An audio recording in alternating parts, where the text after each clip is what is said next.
Hello my loves, it's Jess. I figured while I'm sat here nursing my hay fever / cold, as it rains outside for some reason. Why is that always worse when your hay fever's worse when it's raining? It doesn't make sense. Anyway, while I'm sat here nursing my hay fever, I figured now would be a good time to do the mid-year tarot tag.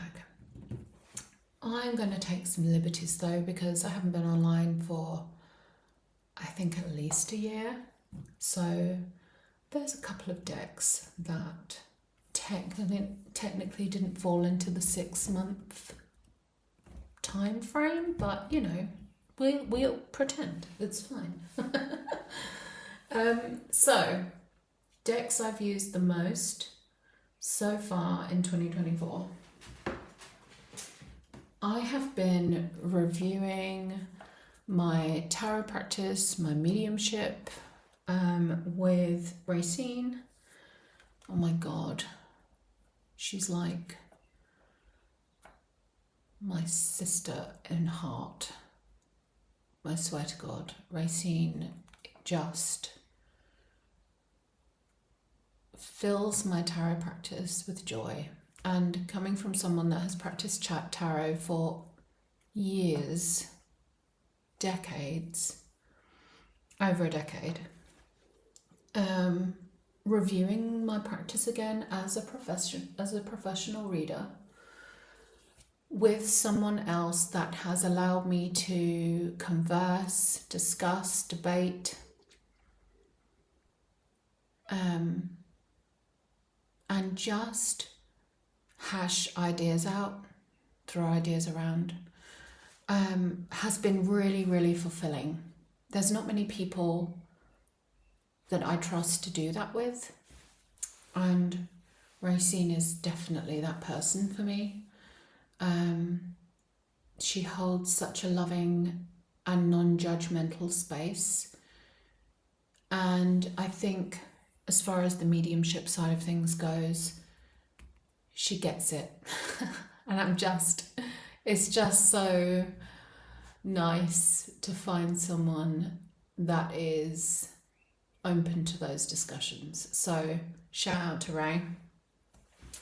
Ray, as I call her. She's in my emails as Ray.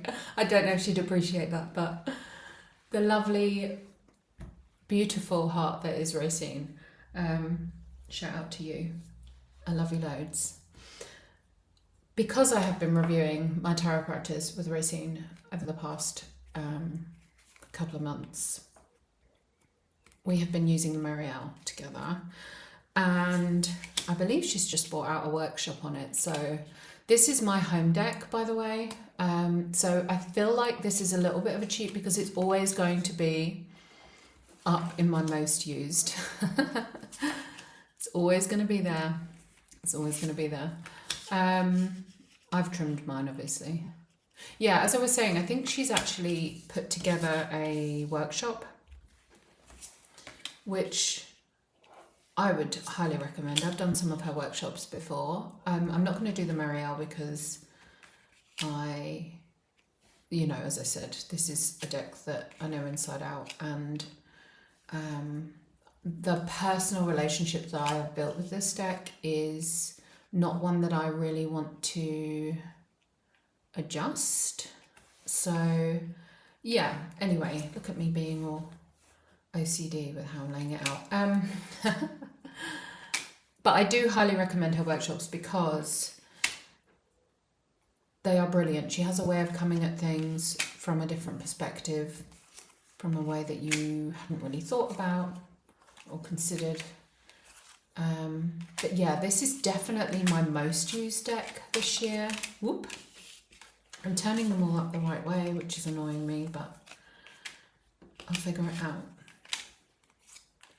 She will understand.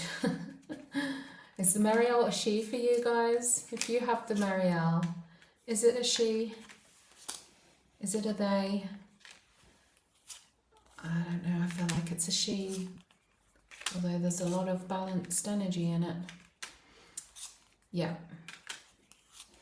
This is trimmed. This is also backed. I did a video on it because when I got this deck, it was just in tatters. All the cards had sort of stuck together around the edges and they were tearing, and I just couldn't send it back. I felt like it came to me to be fixed and loved, and so this is definitely not going anywhere. It's also like super hardy now because it's got this really thick backing on it, which is a good thing because I use it every day. So the Merial is definitely my most used deck so far this year. It most probably always will be. But as I said, I haven't been on the channel in a while, so I'm cheating. And I also want to resurge the love for the Merial. I know it had a wave of love when it first came out and then intermittently, and for me this is a deck that is incomparable to any other out there. It is just rich and full of mythology and allegory and concepts and different associations. It is sometimes can be overwhelming for people. I would like to say though I don't find it as overwhelming as the Thoth. And I do feel like this is worth the effort, if you know what I mean. I wonder if I should even bother laying these cards out like this, because it takes me such a long time to get them all back together again. Didn't really think of that, guys. Sorry. Yeah, most used, Merial. Most definitely most used. I've had a few new decks in my collection, which is number 2 on the list. Decks that have come into my collection. I'm just going to do one deck for each of these because otherwise the video will be super long. And I don't want to bore anyone. So Merial, number 1. Deck that has come into my collection.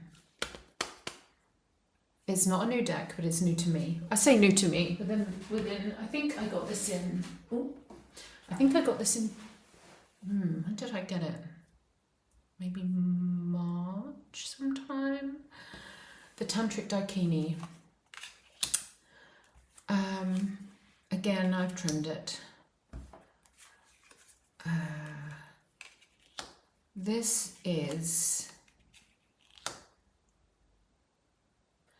an interesting deck that always provides. It always...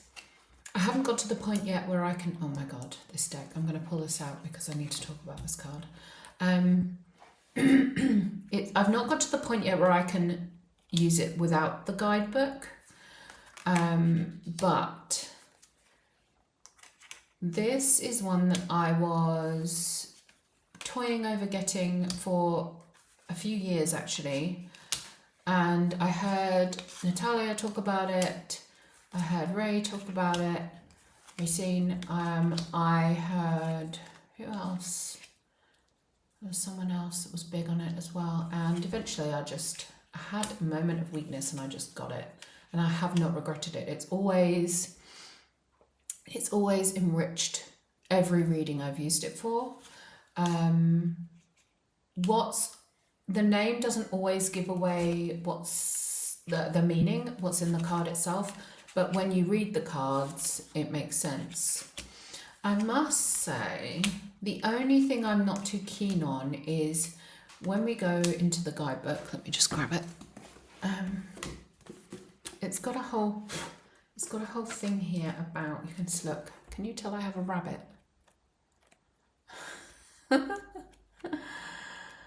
Everything I love. What's mine is hers.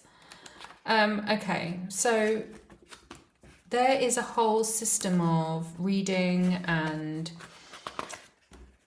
chakras and the tree of life and all that in here. there's a way of reading that is suggested. And so the actual meanings, you know, obviously it's got this big bit here, but the divinatory meanings are actually quite small before you get into, so it's only up to here, until you get into the Tree of Life chart, which is suggested for the use of the cards. So, you know, as soon as it starts saying at the base and at the spleen and at the navel and at the heart, this is all relevant to a certain type of reading that is in the book. So the actual, you know, if you're using it just without that style of reading, the message is quite small, although poignant, not taking away. But because of that, I'm sort of getting into the space now where I'm starting to use it intuitively. I'm not quite there yet, but I think I will eventually. This will be an intuitive read for me. So, yeah, this is a new deck in my collection. Love this card. Oh my God, there's something so powerful about this. The women, the movement, the hidden. It's almost got like priestess vibes as well. The snake in here. My favourite card, let me see. It's got Kali Ma references, and you know I am a big fan of Kali Ma. She is who I would consider as my patroness at this point. My go to this one. Look at this. Mean and heavy. Just such a fun. I love it. I love it. This one I got for my dad. On my first ever reading with this card, I pulled a card for my dad, who is currently in the worst stages of Alzheimer's. Bless his heart. My dad was a power lifter. He went to the gym and he trained every single day apart from Christmas Day for decades, right up until his sort of, I want to say early 60s. And Arnold Schwarzenegger was his idol. He loved Arnie. And this was the first card I pulled. And this is Arnold Schwarzenegger's body. It was really relevant to him. It's funny, when I got this deck, when I get a deck more recently, I don't necessarily go through it one by one.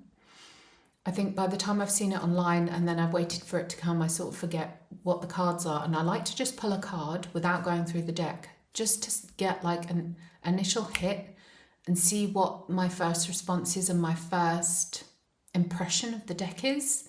I really enjoy doing it. I suppose it's a little out of practice for me and for others.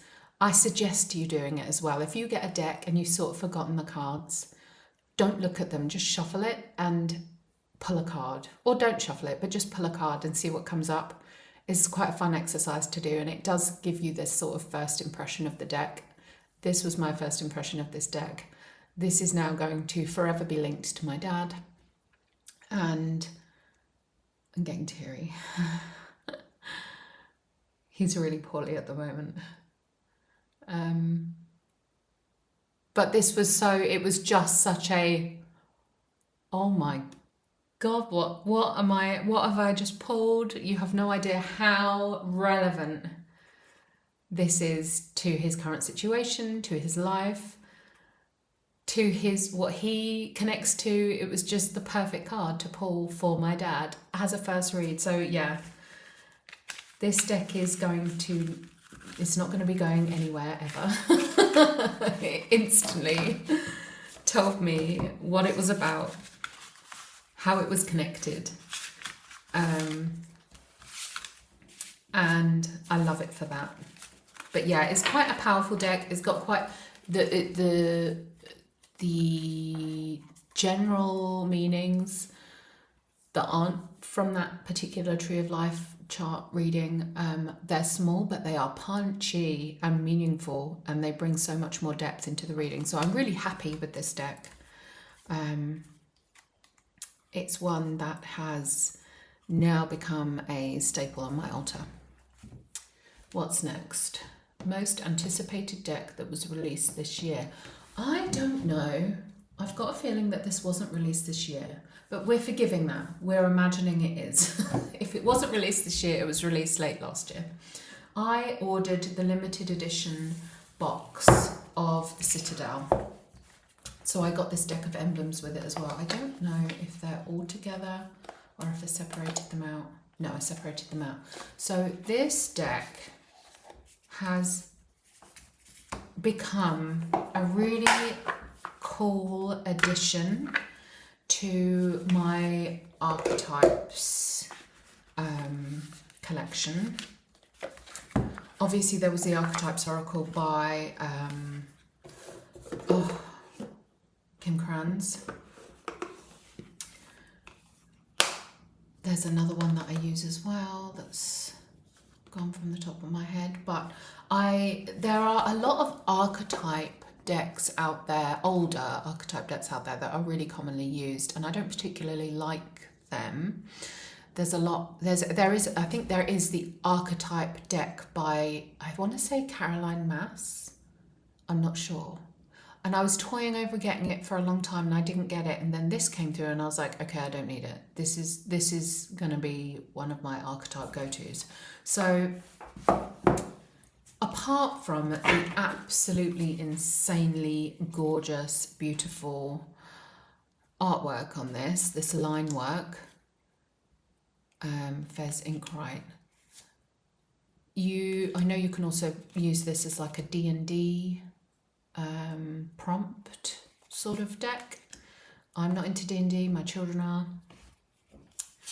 I don't know if they would ever use this deck. I wouldn't give it to them to use anyway. My eldest, who is really into D&D, has a habit of, well, he doesn't put a lot of weight into material things, which I love about him. He's all about experience and material things. I don't want to say wealth, but material things don't hold much weight for him. It's all about experience, and I love that about him. However, I'm really OCD and I like my stuff clean and neat. And so I've stopped lending him things because it comes back trashed. He's so not materialistic to the point where he trashes stuff if you give it to him. And he's like, yeah, and it's just a deck, Mum. I'm like, it's not just a deck, it's my deck. Don't trash my stuff. Anyway, he would love this, I think, but I'm not going to tell him about it. We're not going to go there. This is a really great archetype deck. Another archetype deck, or one that's sort of on the boundary of archetypes, is the Soul Mirror Oracle, which is really cool. It has that duality, polarity play on the energies, which I really like. That can add to an archetype-based reading. So yeah, this one was highly anticipated. I could not wait for it to get here. I haven't used it as much as I would like to, but when I do want archetype energy, this is the deck I pull. Yeah, I am drawn to it. I do want to do more work with it. And I'm going to possibly add that on my list of things to do, is to figure out a way how I can work with this a little bit more than I already do. I love the elemental associations. It has got a structure to it. But typically I read with it intuitively. For myself, I might go a bit more in depth and read the book. The book is, you need to read the book once at least, just to get an overall sort of idea of how the deck is structured, what it's all about. And then I think once you've read it, the rest you can sort of do on your own. But yeah, this is the archetype, or the sort of archetype section of it, the Citadel. And then this deck of emblems is more like a tools or a doorways sort of energy. Tools that you can use, things that you need, things to obtain, things to release. love this. Look at this. Just gorgeous. The runes on there. Yeah, this was highly anticipated and it is highly loved. I adore this deck. These two decks, I have pushed these together before. Obviously, one's red, one's black on the edging, and they both have different backs. I much prefer this backing. So this back, right, it's a diamond with the smoke going inwards, but I don't see it. My eyes don't see it as that. They see this weird shape. They don't see the diamond necessarily. And it sort of upsets me, but it does look like the citadel, like the tower of the citadel going up. So I get it, but I do prefer this back. This is just, it flows more. I love it. They're both beautiful. Let's be honest. They're both better than what I could do. So I'm being critical. I don't need to be. Yeah, highly anticipated, highly loved. Will forever be in my collection. It will never be going anywhere. No, I'm not selling it. No, you can't have it.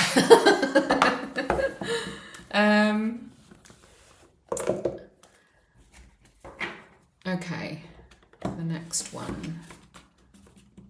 Biggest disappointment. Oof. This is a hard one. You know, I don't want to be disappointed in decks. I don't want to take away from the work that people have done. That people have put in. This is another one that is technically not within the last 6 months. However, most of the decks that I've bought in the last 6 months have not disappointed because I've been a lot more picky about what I've chosen to buy. So I stopped buying, you know, randomly.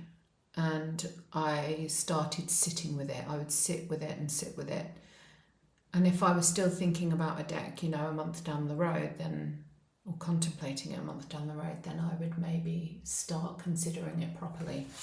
But this deck, I adore this deck. I'm never going to get rid of this deck. I feel like this is more of an altar card kind of deck.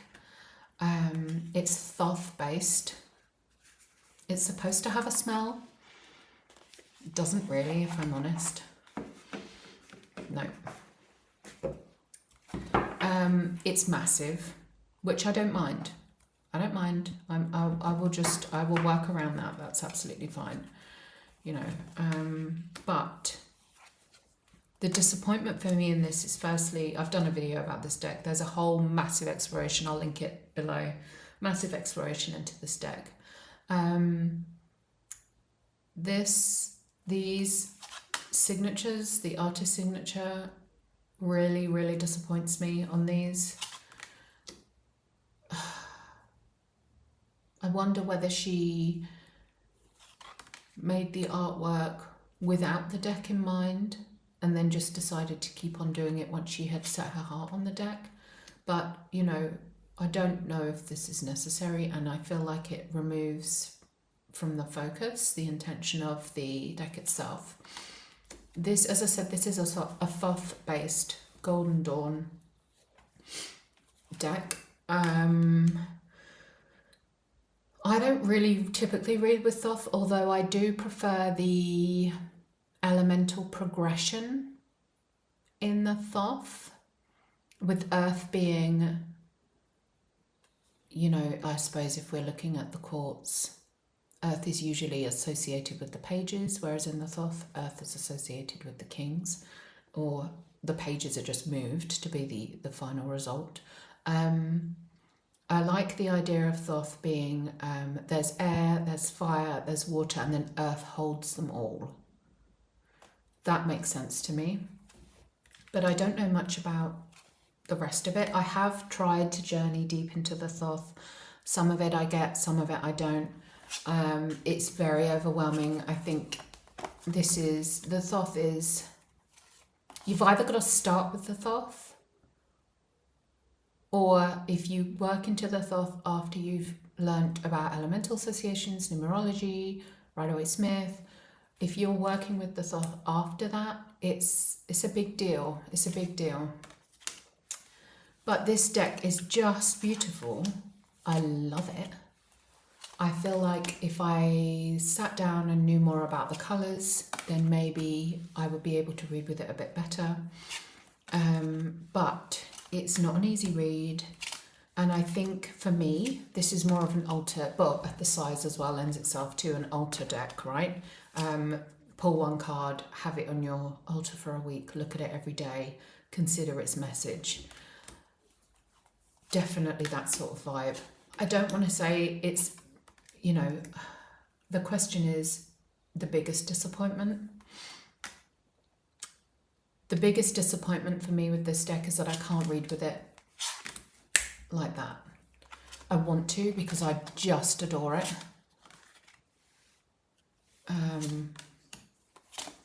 But I can't. I can't. The colour combos in this though, oh my god. I'm really enjoying neutral and neon at the moment. Just generally, I keep seeing neutral and neon together and I just love it. I'm not going to flip through them all because there's a lot to go. But yeah, the Taro of Colour by Ethel Colquhoun. I want to say Ethel Colquhoun. If I'm butchering the name, I'm really sorry. And I've got a pretty good sense of smell. Some people say too good a sense of smell. I can smell things when other people can't smell things. I wouldn't say this is a scented deck. It's supposed to be, but if it is, it's very faint. I prefer the smell of books, if I'm honest. Anyway, yeah, there's that one. Finding somewhere to stash it, sorry. I've run out of room on my desk. Biggest surprise.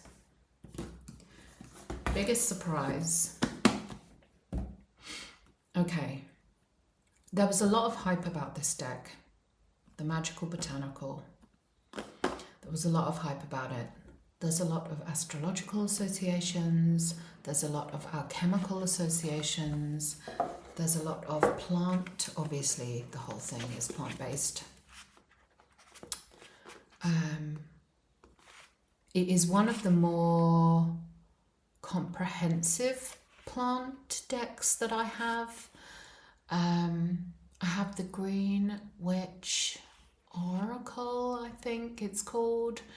I have the Herb Crafters, which, oh my god, that deck is just, it's like medicine in a deck. It's just beautiful.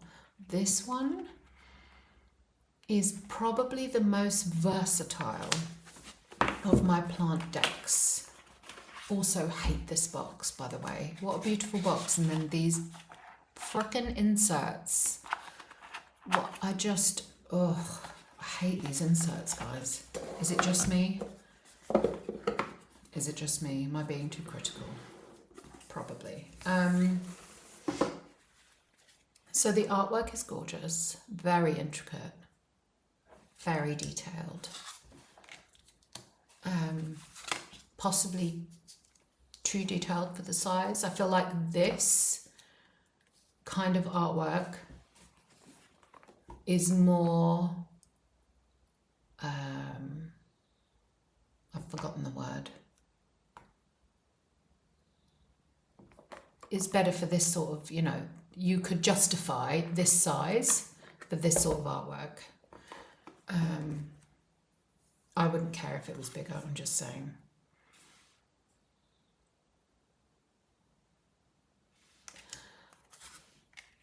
Yeah, when I initially got this deck, I was a little bit like, oh, okay, right, well, yep. How do I use it? How do I go about it? The more I've worked with it, the more it's given me. That sounds obvious. What I mean by that is, initially I came at this for readings that specifically required or called for an energy of plant-based medicine / magic.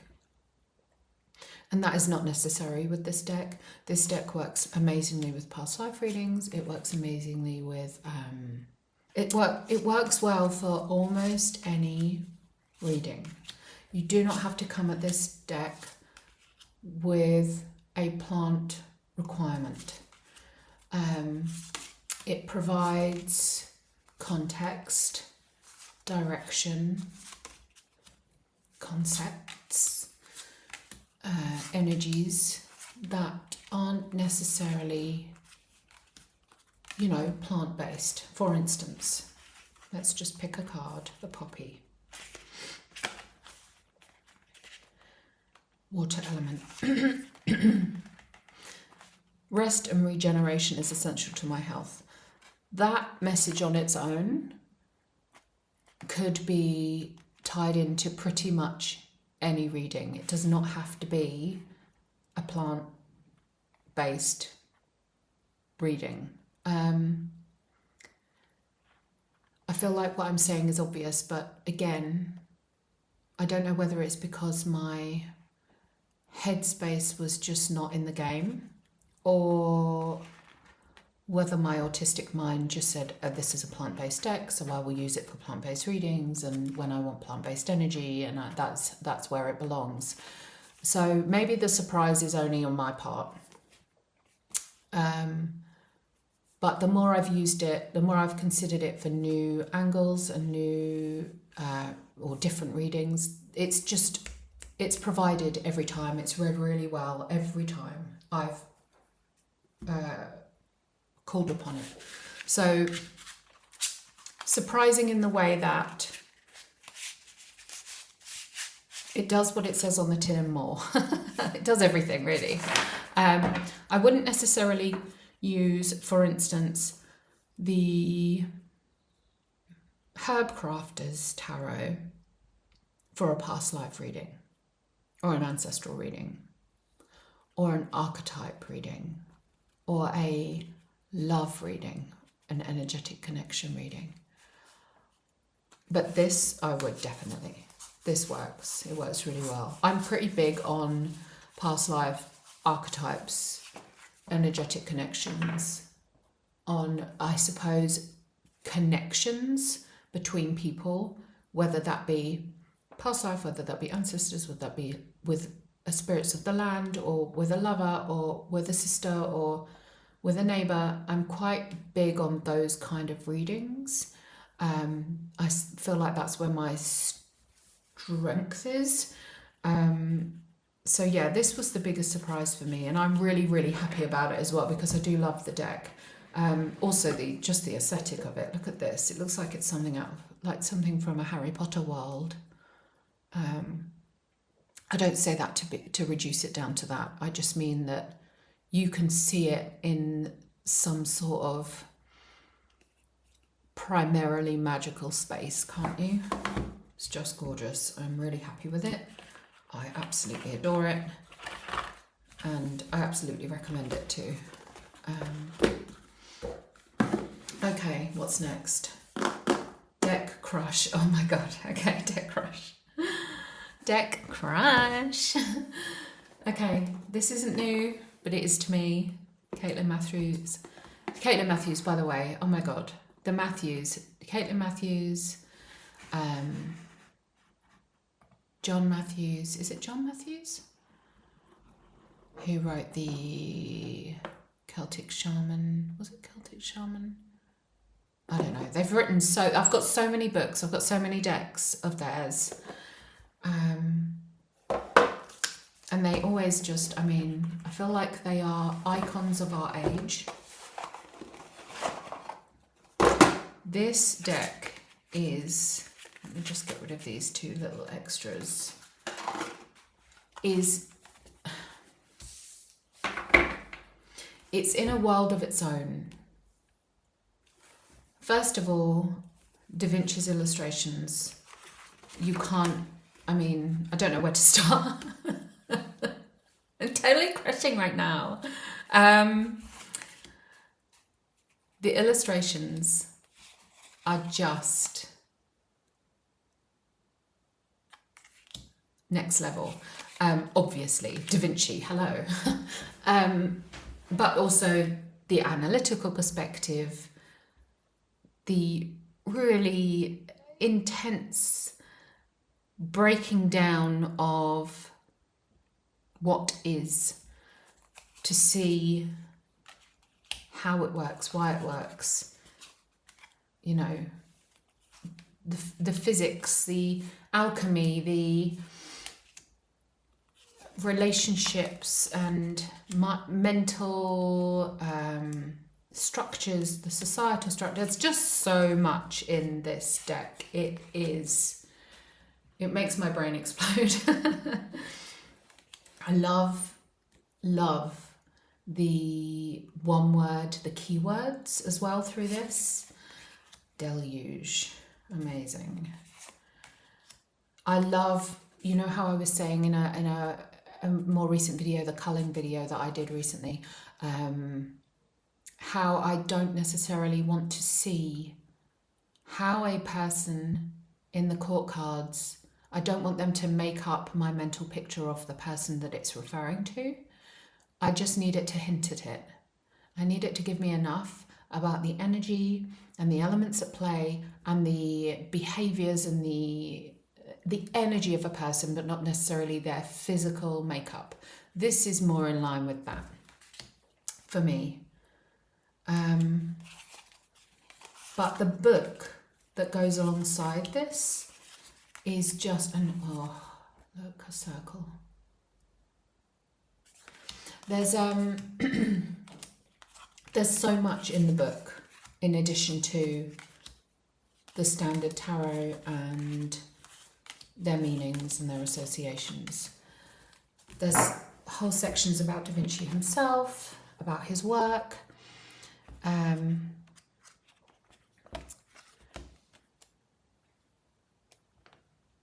I feel like this might require a video in itself. So the other thing that I liked here is the questions. Every card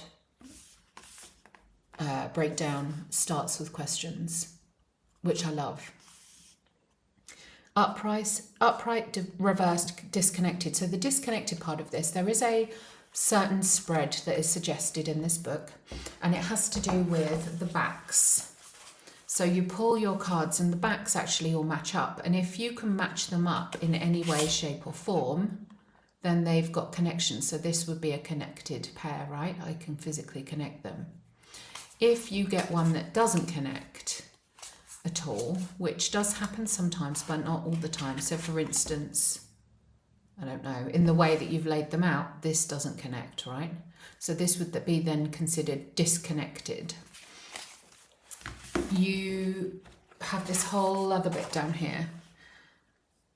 So the Emperor, if disconnected, too much dependence on reason, logic, and the dogmatic assertion of your views can isolate you.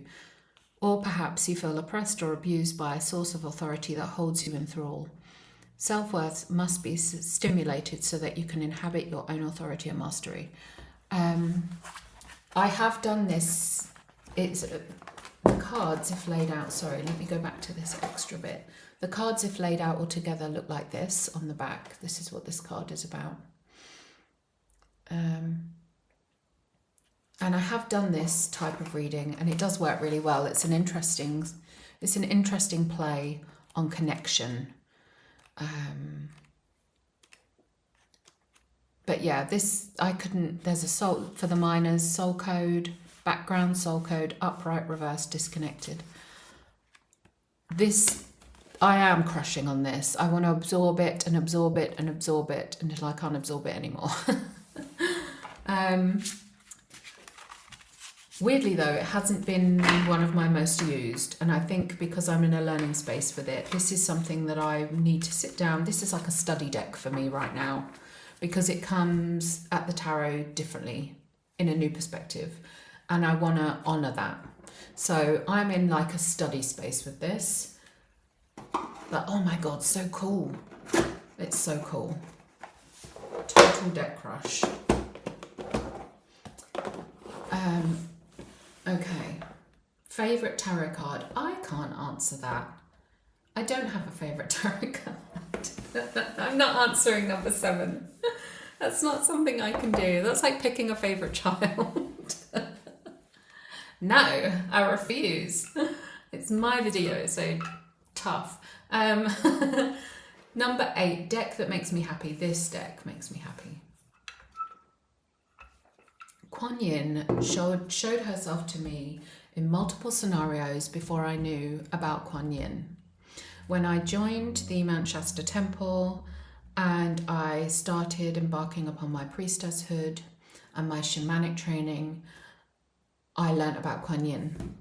And all of a sudden, all these things came into view and all these memories played out, and I'm thinking, oh my God, this deity has been with me the whole time.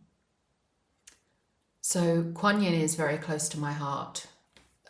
She's up there alongside Kali Ma for me.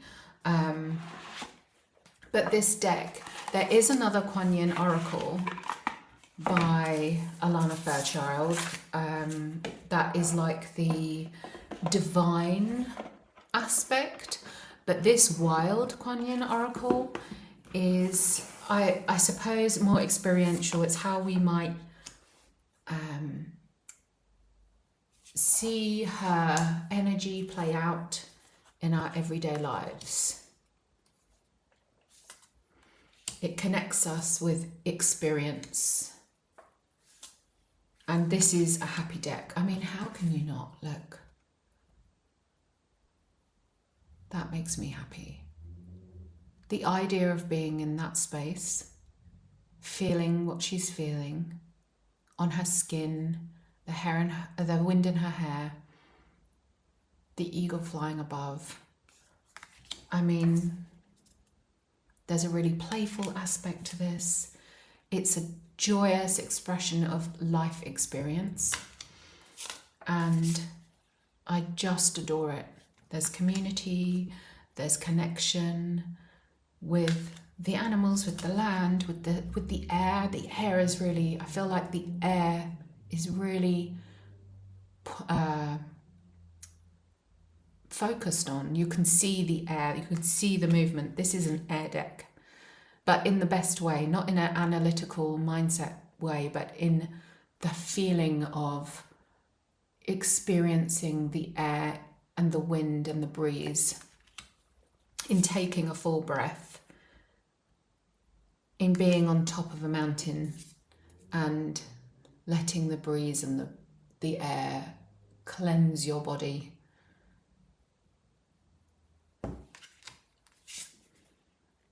The elders, this is a deck of joy for me.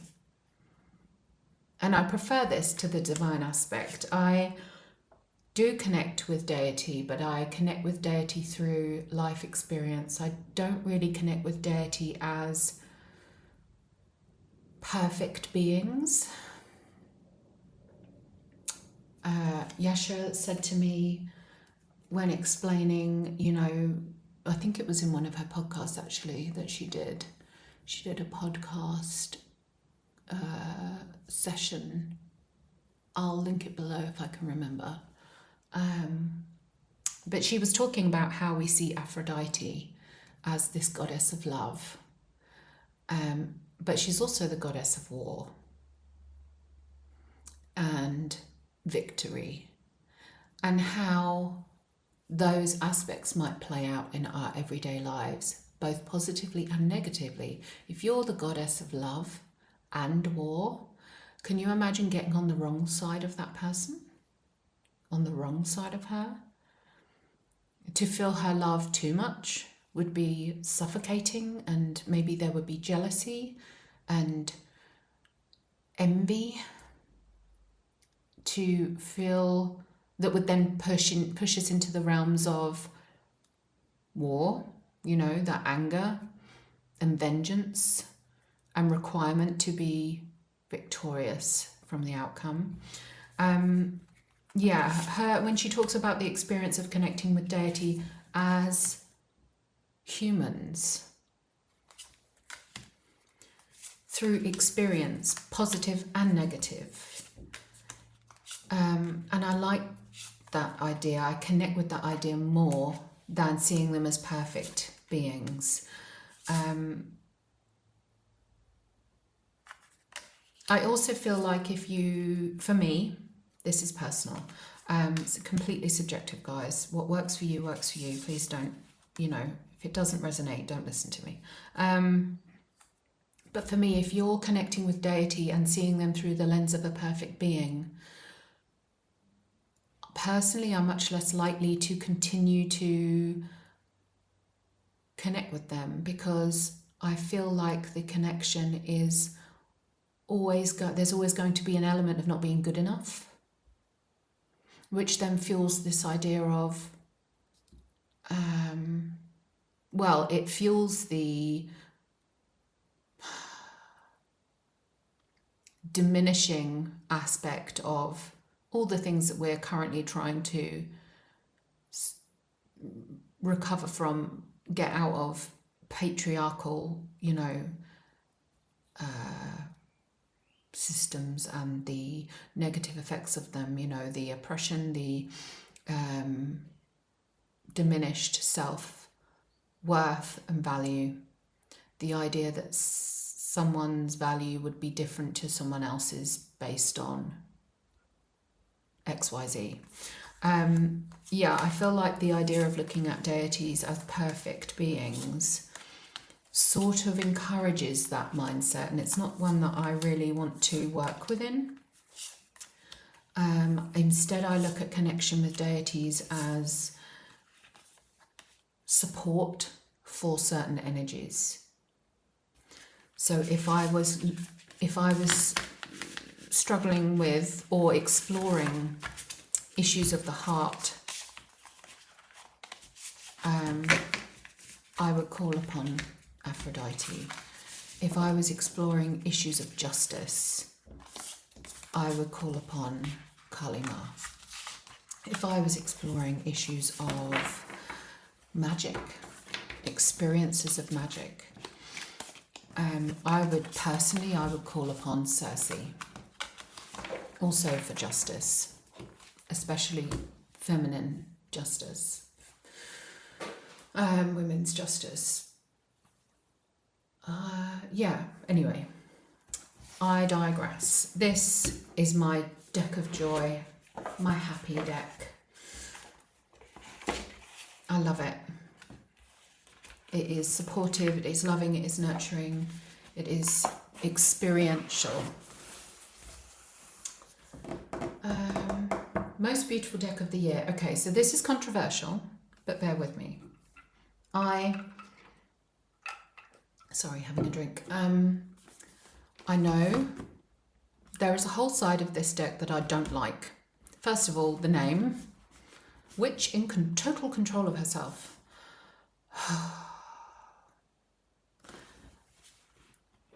I love this deck for its artwork and for its meanings, although I don't particularly read word for word what is in the guidebook. Considering the imagery is largely based off of imagery that is already out there, it's not their own, I feel like this deck could have been better. However, that is my perspective, and I don't want to take away the effort and the concept and the love and energy that has gone into the deck. I can see the idea and the concept behind it, but I do feel like the execution could have been a bit better in the way that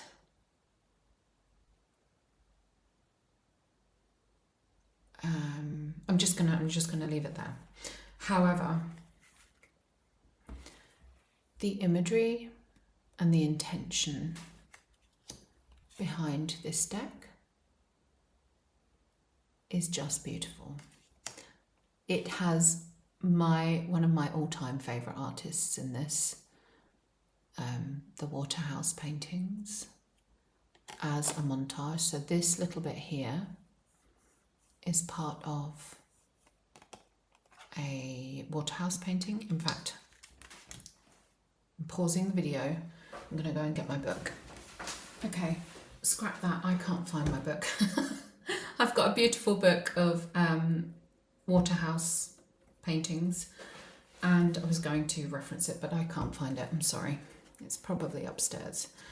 The Creatrix of Cunning, the Predator. I mean, I don't really like this card, but the rest of them, it's my chosen deck of beauty because it has a lot of paintings in it that are just my favourite of all time.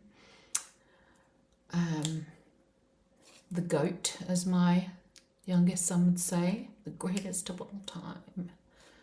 Mum, that's the goat.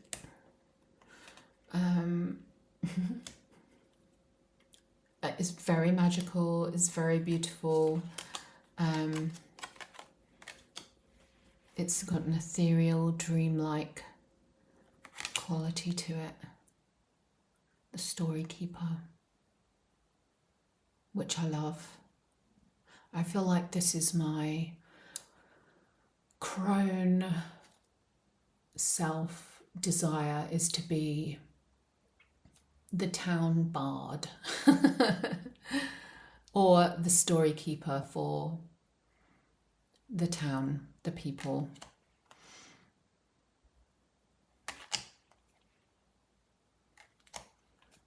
But there is such a presence in this deck. I do think it's been done beautifully. This, look, the Pythia.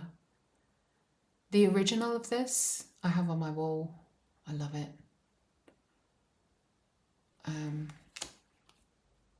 I've got I think it's called the Magic Circle, the Waterhouse painting, the Magic Circle, in the room behind me.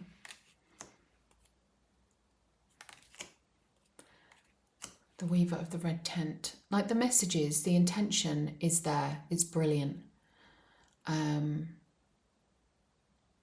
It's a really thoughtful, supportive deck. And beautiful. It really is. This is Circe. My dear Circe, how I love you. But this particular painting was of her poisoning the lake, to poison or to, I mean, in the book Circe, she turns the nymph into Scylla, I think her name is, into this monstrous kraken-like creature. And this is the depiction of her poisoning the lake in which Scylla bathes. Medusa, the devouring mother. That's an interesting one. Yeah, I mean, I'm a big pre-Raphaelite Romanticism art fan. And so, yeah, this is like ticking all my beauty boxes. But beauty is very subjective, isn't it? So this is a bit of an odd question for me, because I suppose, I don't know, I suppose you get to see what other people consider beautiful. This, oh my God, Spider Woman, love.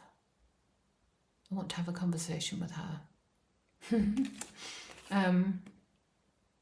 The Oracle. Really weird one, this one, because I would not think that someone with this sort of background in this setting would be dressed like this. This is giving higher echelon, rich, you know, the top of society, but then they're in this more, I don't know, I feel like this card could have been better, but that is my beauty selection. I suppose there are others that I could put into here. but I felt like I wanted to call attention to this deck because a lot of people have gone off it because of the name, I think, and because of certain phrasings and the writing in the book itself. I think it could be given more time and be considered, you know, in a subjective manner. Yeah, so beauty deck. What's the next one? What deck do you want by the end of the year or are still waiting on? Oh my God. Okay, so I'm going to insert a picture here. The Gothic Literature Tarot by Sirian Shadow. Oh my God, I saw it, I gasped. My husband looked at me across the room. He knew what that gasp meant. It meant, oh my God, oh my God, oh my God, I want this so much. It's so amazing. This is amazing. This is life-changing. I need it, I need it, I need it. Which sounds totally materialistic and horrible and gross, but he saw me gasp. He asked me what I was looking at and he immediately went online and backed it. It's currently at the Kickstarter phase. He has done it through his account, so I'm not getting any updates. I don't know what's going on, but I'm really, really, really looking forward to receiving that for multiple reasons. First of all, I'm a massive vampire fan. I'm a massive Gothic literature fan. I am a massive Dracula fan. However, despite having multiple vampire-based, Gothic-based decks, I haven't found the one yet. Dracula being my all-time favourite piece of Gothic literature, I'm happy to have just a Dracula deck. However, again, I haven't found one that is... It hasn't hit the sweet spot, if you know what I mean. However, when I saw... However, I'm sorry, I'm thinking. This is on-the-spot talk. Medicated, may I add, medicated on-the-spot talk. When I saw the Gothic Literature Tarot, I felt like that sweet spot might have been found. So I'm really looking forward to receiving it. I don't even know if it's coming out this year. I have no idea, but it's highly anticipated and I'm really looking forward to getting that. I really wanted his Haunted Manor Oracle as well, but I missed the boat. And I'm really hoping that he releases it either as mass market or just another edition, because I will be definitely in for that. It's a difficult one with Sirian Shadow because initially they're released only in the US, and I have got a long list of decks that I really want from the US, but the shipping and the customs fees to the UK, it doesn't justify it. Which really upsets me because there's one that I really, really want, because I genuinely think it would be beneficial, and that is the Iris Oracle.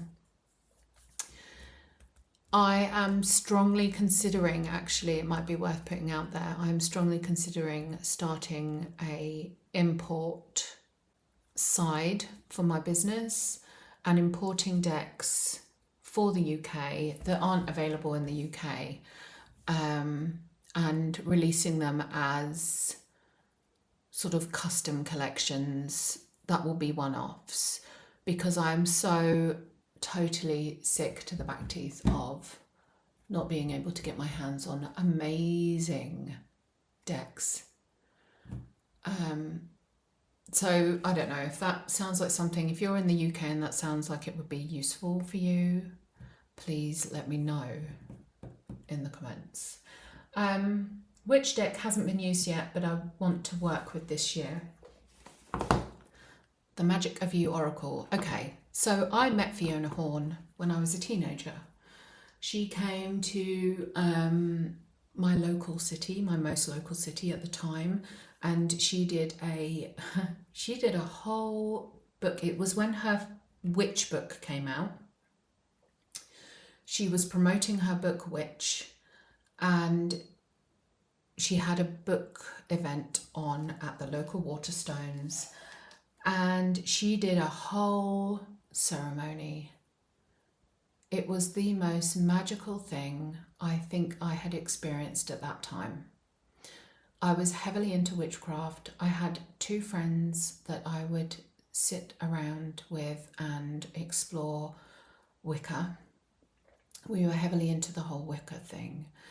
Fiona Horn, I went with my aunties, and she was a declared proud witch, which was very rare at the time, especially in the UK.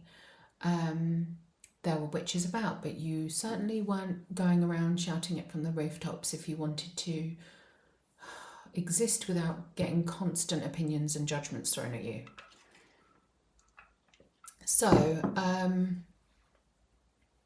to see her come in, she was singing at the time as well. She, you know, she just looked like she breathed magic.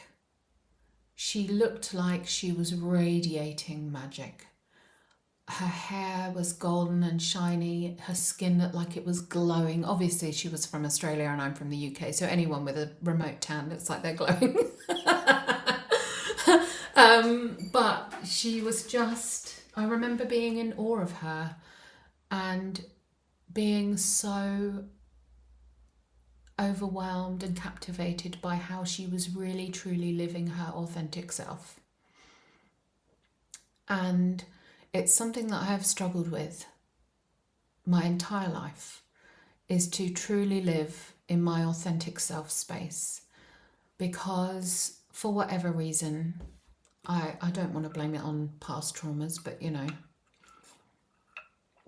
for whatever reason, I'm more of a people pleaser than I would like to admit, and living authentically opens yourself up to, it seems to open me up anyway, to having to constantly put up boundaries and debate and fight over what should and shouldn't be.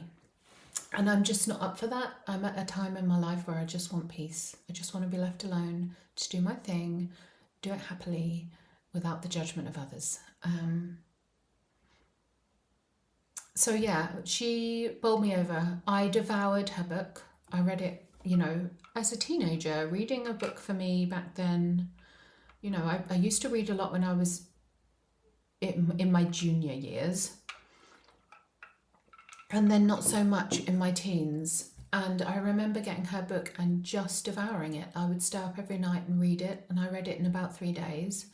And it's one I refer back to, not because of the recipes of her spell structures or anything, but the way that she writes and her genuine passion for what she does and how she experiences life is something that's very close to my heart. So anyway, the Magic of You Oracle, it's been out for a while. I haven't got it.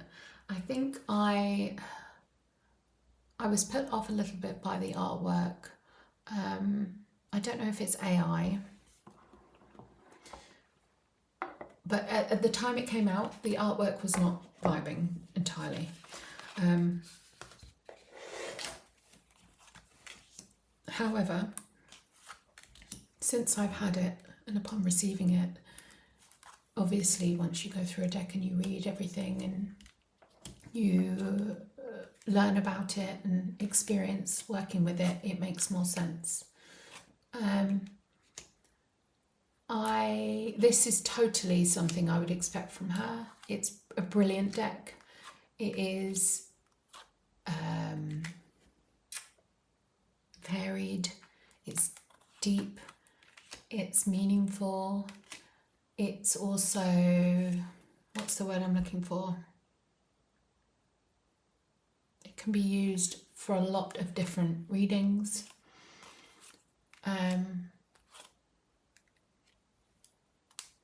It has quite a, I want to say soft energy, encouraging energy for me.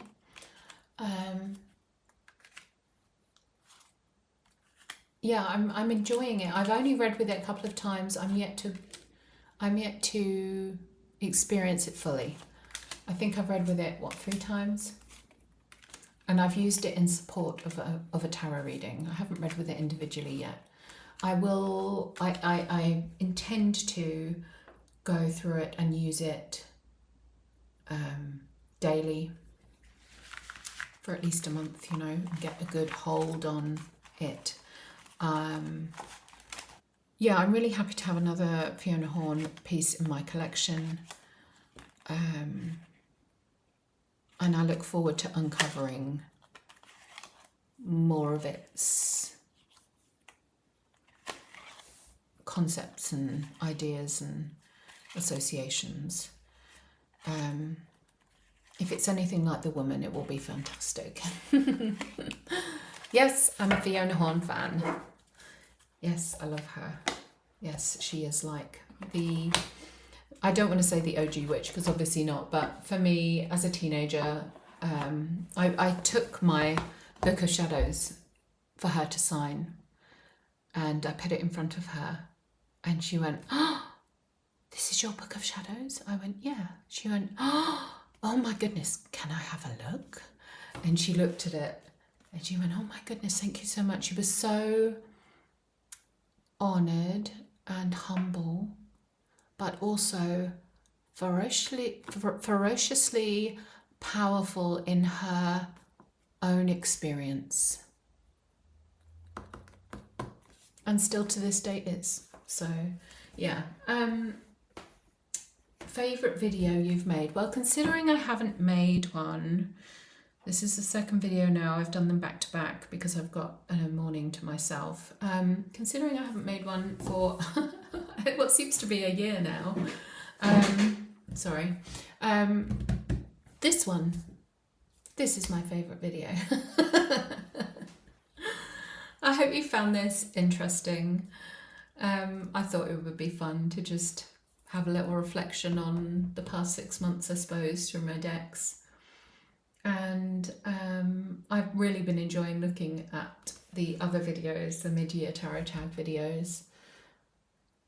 I find it really interesting how one deck can be received in totally different spaces and understood and translated totally differently depending on who's reading it.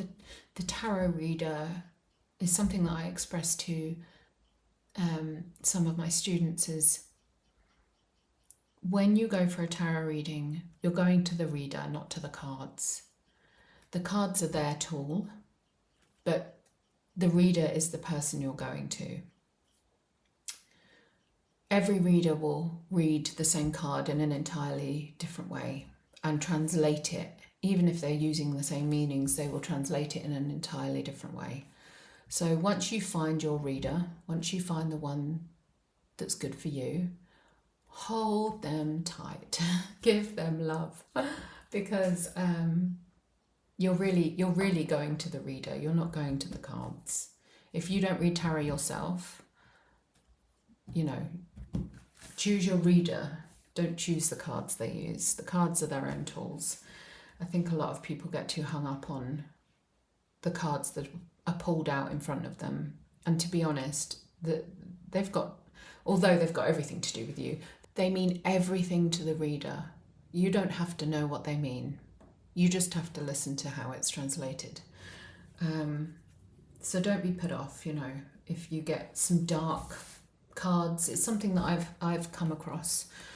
People get fearful on what's on the cards in front of them because they don't necessarily understand what the cards are trying to express. You don't need to worry about that. You just need to worry about what's being told to you. But although I'm talking to you like you're not a tarot reader, I'm assuming if you've come across this video, then you are a tarot reader yourself and you know exactly what I'm talking about. If this is a problem that you have, how do you get over it? How do you deal with it? I tend to switch up my decks so that people have something less obvious to look at. The Margaret Peterson is great for that. It's a very soft and sort of ambiguous visual energy, so people don't necessarily respond on their first impressions of the cards. They're a lot softer visually, But I don't always like doing that because I feel like there are decks that are more suited to certain readings. So I want to be able to pull out cards that work for the reading, not cards that work for the querent. Let me know if this is something you experience. I would like to know other people's opinions on it. Anyway, I hope you've enjoyed this video, listening to me waffle and get frustrated with not finding the right words. Love to you all. I'll see you soon.